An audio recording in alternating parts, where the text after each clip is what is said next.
Darren, how are you this morning? I'm good. How are you, Dan? I'm spectacular. All right. Why now? And where are we going with these with advertising on jerseys? It would have happened sooner, actually. In 2011, that's when Adam Silver, who obviously wasn't commissioner at the time, kind of broached the subject and said, hey, it's worth $100 million a year to us. And it slowed down by 5 years only because with the next TV deal, which was obviously signed last year, coming up for the following, starting next year, the TV partners, Turner and ESPN, had at least expressed some skepticism about what happens if someone who doesn't advertise with us uses putting an ad on a jersey or putting their logo on a jersey as a way to get around us. And if we're paying billions of dollars, that's not good. So that kind of slowed things down a little bit. And then after the deal was done, I think that they said this is not really that big of a deal, and they were able to move forward. Of course, fans still think this is very much a big deal, and you can go back to when naming rights started on baseball stadiums or whatever. I mean, even as late as 2000, when the Tigers moved to their new stadium and it's called Comerica Park, and people come out and say, "Not only am I not going to a Tigers game, I'm withdrawing my money from Comerica Bank. I'm livid." And that's just how it is. I mean, that's people have to get used to it, and I think it's going to be the same thing here. What will the jerseys look like? It's going to be a 2.5 by 2.5 inch patch. There is no exception to that. Is it similar to the Kia logo for the All-Star game? Yes. Actually, the Kia logo was a little bit bigger. But yes, it's going to be that small. And one sponsorship evaluation company says you see it in that one particular obviously is the only time that we've been able to see it.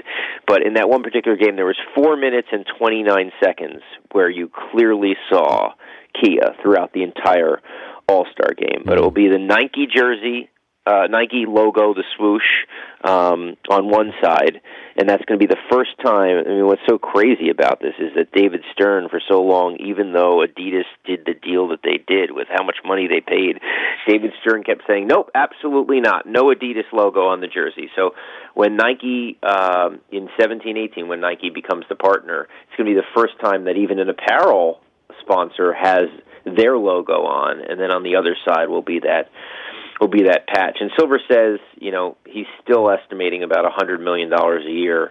I think that's conservative. The league asked the teams to submit kind of estimates as to how much they would make potentially, and I was told that when you add it all up, it's in between $120 and $180 million a year. Well, you're double dipping. You're getting Nike money, and you're going to get a sponsorship as well. So one of the compromises they did make was, and this happened late. One of the compromises they did make was that the logos will not be on, the Nike will, but the other logo that they're selling will not be on the retail version of the jerseys, at least that Nike puts out. If a team wants to put special ones in the team store, they can do so. But I think that was one of the compromises. Okay, but soccer started this way in the 80s.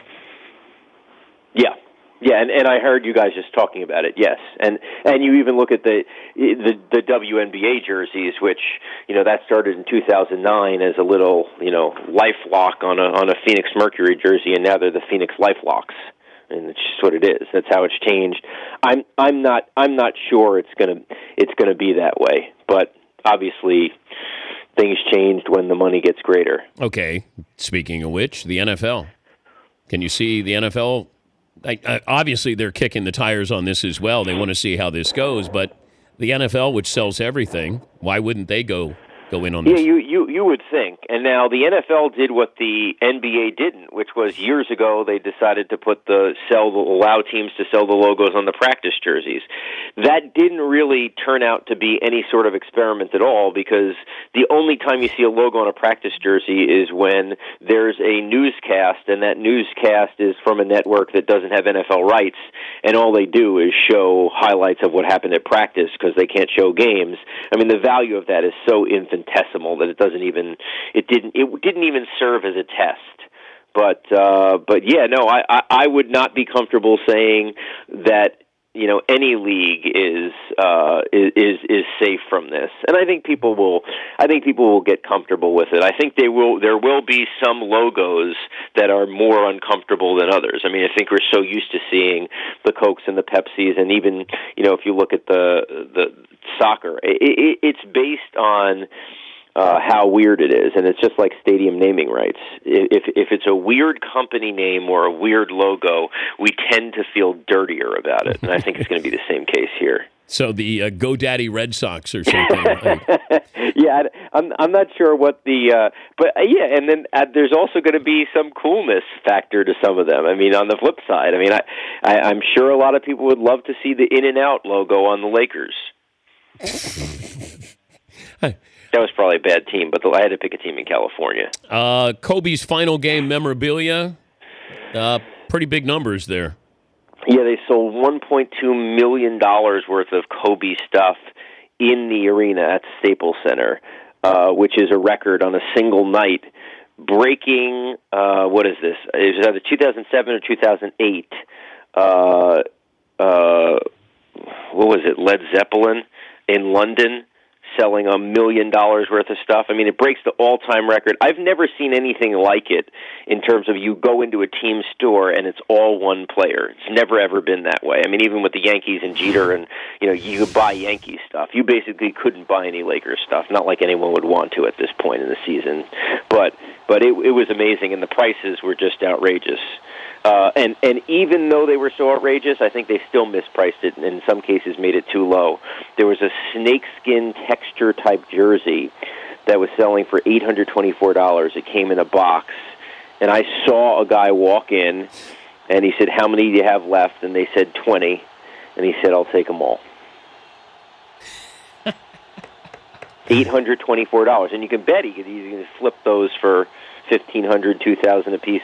Now that they're sold out and they're never making them again, he just cornered the market. Good to talk to you, Darren. Thank you for joining us. Always great to catch up, Dan. All right, Darren Rovell, ESPN Sports business reporter.